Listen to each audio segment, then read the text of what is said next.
Pernah kebayang nggak, ada sebuah perjalanan super luar biasa yang terjadi di dalam tubuh kita setiap saat? Sebuah proses yang kecil banget, tapi rumitnya minta ampun. Nah, dalam beberapa menit ke depan, kita bakal kupas tuntas salah satu keajaiban biologi yang paling mendasar ini. Yuk, kita mulai. 74 hari. Kira-kira proses biologis apa ya yang butuh waktu selama itu untuk selesai? Jawabannya mungkin bakal bikin Anda kaget. Ya, selama itulah waktu yang dibutuhkan tubuh kita untuk menciptakan dan mematangkan satu sel sperma. Luar biasa kan? Oke, setiap perjalanan hebat itu pasti punya titik awal. Nah, buat sel sperma, perjalanannya dimulai di dalam sebuah pabrik yang super terspesialisasi dan kerjanya non-stop sejak kita puber. Inilah dia pabriknya, testis. Kerennya, organ ini punya dua tugas krusial sekaligus loh. Bukan cuma ngeproduksi jutaan sel sperma setiap hari, tapi juga jadi sumber hormon pria yang paling utama, yaitu testosteron. Benar-benar powerhouse. Nah, sekarang mungkin Anda pernah penasaran, kenapa ya organ sepenting ini letaknya malah di luar tubuh, di dalam skrotum? Kan kelihatannya lebih aman kalau di dalam. Ternyata, jawabannya ada pada satu faktor yang sangat-sangat penting. Kuncinya ternyata adalah suhu. Produksi sperma yang sehat itu butuh lingkungan yang lebih dingin, sekitar 2-3 derajat Celcius di bawah suhu inti tubuh kita. Perbedaan yang kelihatannya sepele ini benar-benar krusial. Kalau suhunya kepanasan, wah bisa-bisa seluruh lini produksinya berantakan. Jadi setelah diproduksi, terus gimana? Apa spermanya langsung siap beraksi? Ternyata belum. Anggap aja mereka ini kayak lulusan baru yang masih butuh ikut pelatihan dan dibekali macam-macam sebelum siap menjalankan misi utamanya. Perjalanannya ini punya 4 perhentian penting. Pertama, mereka masuk sekolah pematangan di epididymis. Kalau udah lulus, mereka bakal lewat jalan tol panjang yang namanya vas deferens. Nah, di sepanjang jalan, ada tim pendukung dari kelenjar-kelenjar yang ngasih nutrisi dan perlindungan. Baru deh akhirnya mereka siap keluar lewat uretra.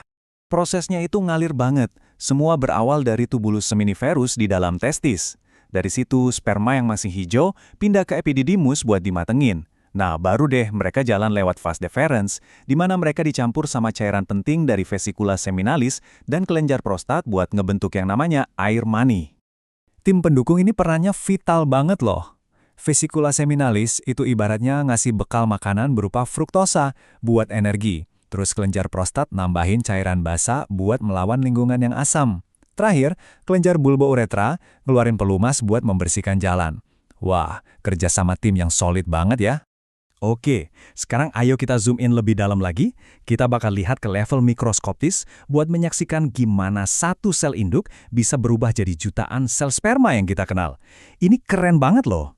Disinilah semua keajaiban itu terjadi. Di dalam saluran-saluran super kecil yang melingkar-lingkar ini, namanya tubulus seminiferus. Kalau semua saluran ini dibentangin, panjangnya bisa sampai ratusan meter. Gila kan? Ini benar-benar lini perakitan yang sesungguhnya.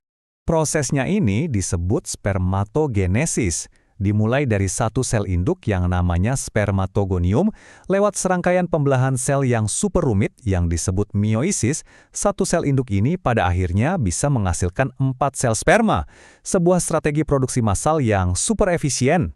Terus kenapa sih pembelahan ini penting banget? Gini, sel tubuh kita yang normal itu kan diploid, punya 46 kromosom. Tapi sel sperma itu harus haploid, cuma bawa setengahnya alias 23 kromosom. Kenapa? Biar nanti pas ketemu sel telur yang juga bawa 23 kromosom, gabungannya jadi pas, 46 kromosom lagi untuk individu baru. Cerdas banget kan? Tapi, proses serumit ini nggak terjadi itu aja. Ada tim manajer yang ngatur semuanya, para hormon ini. Ada FSH yang tugasnya nyuruh produksi sperma dimulai, ada LH yang micu keluarnya testosteron, dan testosteron itu sendiri jadi bos di setiap tahap perkembangannya. Oke, kita udah ngerti cara kerja mesinnya. Sekarang, bagian yang paling penting buat kita, gimana cara kita merawatnya. Soalnya, sistem yang luar biasa ini ternyata sensitif banget sama pilihan gaya hidup kita sehari-hari.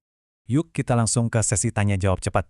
Pertanyaan pertama, apa yang terjadi sama pabrik sperma ini kalau kita lagi stres berat atau demam tinggi? Ngaruh nggak ya? Jawabannya singkat, iya, ngaruh banget. Waktu kita stres, tubuh melepaskan kortisol yang bisa ngeganggu kerja testosteron. Nah, kalau demam, itu langsung nyerang kelemahan utamanya, suhu. Suhu tubuh yang naik bisa bikin produksi sperma sehat berhenti sementara. Lanjut pertanyaan kedua. Gimana dengan kebiasaan kita sehari-hari? Misalnya merokok atau sering begadang. Beneran ada dampaknya? Wah, jelas banget. Merokok itu bisa merusak DNA di dalam sperma itu sendiri. Sementara kalau kita kurang tidur, keseimbangan hormon di tubuh jadi kacau, termasuk hormon yang ngatur produksi sperma. Jadi, yang kena bukan cuma jumlahnya, tapi kualitasnya juga. Nah, ini pertanyaan zaman now banget. Gimana soal panas dari luar? Naruh laptop di pangkuan, sering sauna atau pakai celana yang ketat banget, itu bahaya nggak sih? Walaupun mungkin detailnya masih jadi perdebatan, prinsip dasarnya tetap sama. Apapun yang bikin suhu di area testis jadi panas secara terus-menerus, itu nggak ideal buat produksi sperma. Jadi ya, menjaga area itu tetap adem adalah pilihan yang bijak. Nah, ini dia poin yang paling penting untuk dibawa pulang. Ingatkan siklus 74 hari yang kita bahas di awal, itu artinya gaya hidup Anda hari ini, apa yang Anda makan, level stres, kualitas tidur, itu bakal nentuin kualitas sperma yang matang 2-3 bulan dari sekarang. Ini adalah investasi kesehatan jangka panjang. Jadi, kalau kita lihat lagi gambarannya, dari organ sampai ke sel terkecil, semuanya itu saling terhubung. Sebuah sistem produksi yang luar biasa kuat, tapi di sisi lain juga sensitif, yang terus bekerja tanpa kita sadari.